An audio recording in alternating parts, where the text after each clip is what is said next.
Bonjour Marco, bonjour Brigitte. Et vous avez vu, il y a Kim Kardashian qui a accouché. Ah oui, c'est vrai, oui, Bon, j'ai suivi. Ouais. ça fait 2 semaines, mais il m'a fallu tout ce temps pour me remettre de mes émotions. Profitez cette année du 25 décembre parce que dès l'année prochaine, Noël sera célébré le 5 du 12 pour commémorer la naissance de Saint West. Oui, Kanye et Kim ont appelé leur gosse Saint. Oh mon Dieu. Saint West. Saint West. Saint West. Ouais, je leur dis plusieurs fois au cas où ça deviendrait moins ridicule, mais non. non. Saint West. Bah, heureusement, le ridicule ne tue pas. Donc le petit Saint sera centenaire, ou peut-être comme ses parents l'espèrent, immortel. On savait que Kanye West c'était pas du genre à commencer ses séances chez le psy par dire c'est horrible, j'ai pas confiance en moi. Mais là, c'est l'étape supérieure. Quoi.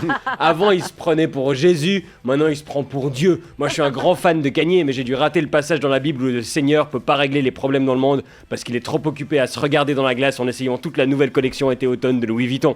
Et personne a jamais confondu Kim Kardashian avec la Vierge Marie. Il n'y a qu'à faire un tour sur YouPorn pour s'en convaincre.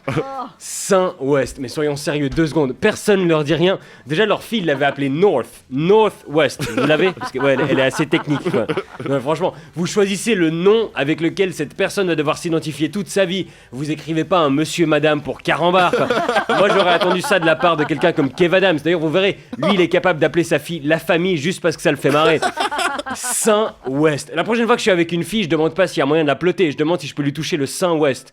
Oui, moi aussi, je fais des jeux de mots de merde, mais au moins, c'est pas dans les prénoms de mes gosses, quoi. Et c'est pas les seuls, hein. Les stars, t'as l'impression qu'ils considèrent leur môme comme une opportunité de branding, quoi. Flash info. Votre enfant, c'est un être humain, pas un hashtag. Oui, on sait que c'est votre petit flocon de neige et qu'il ou elle est unique et qu'il n'y en a pas 2 comme ça. Et oui, vous êtes connu, donc ça vous rend supérieur à la populace. Mais c'est pas pour ça qu'il faut lui donner un prénom que personne d'autre ne porte, hein. Angelina Jolie, sa pauvre fille s'appelle Chilo Nouvelle.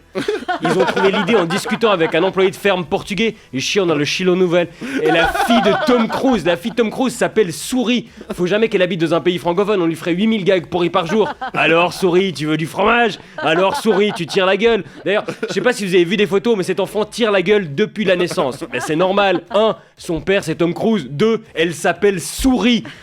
Et David Duchovny, il a appelé son gamin Kid. Son enfant s'appelle Enfant. Si t'as pas d'idée à ce point, mets une capote, franchement. Vous savez pourquoi personne d'autre porte les prénoms Souris, Chilo ou Kid? Parce qu'ils existent pas. Si vous avez l'impression d'avoir inventé un prénom, vous avez juste réussi à inventer une longue psychothérapie pour votre enfant.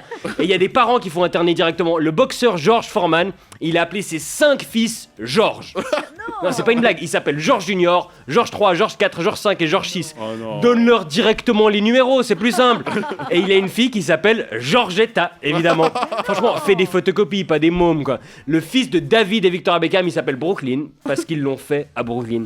C'est malin, parce que s'il y a bien une chose à laquelle on a envie de penser à chaque fois que quelqu'un prononce notre prénom, c'est nos parents qui font l'amour. Bien sûr, Maria Carey, elle a fait pire, son fils il s'appelle Moroccan, parce qu'il a été conçu dans la chambre à décoration marocaine.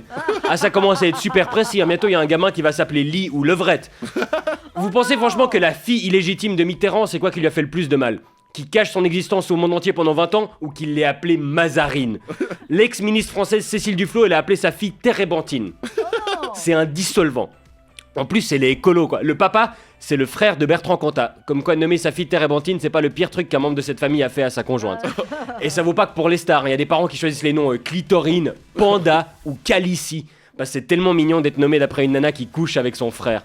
Tout ça pour dire que si vous aimez votre enfant, choisissez un prénom qui existe, qui est joli et qui lui permettra d'échapper à sa scolarité sans se faire enfermer 3 fois par jour dans un casier. Genre, pas Saint-West.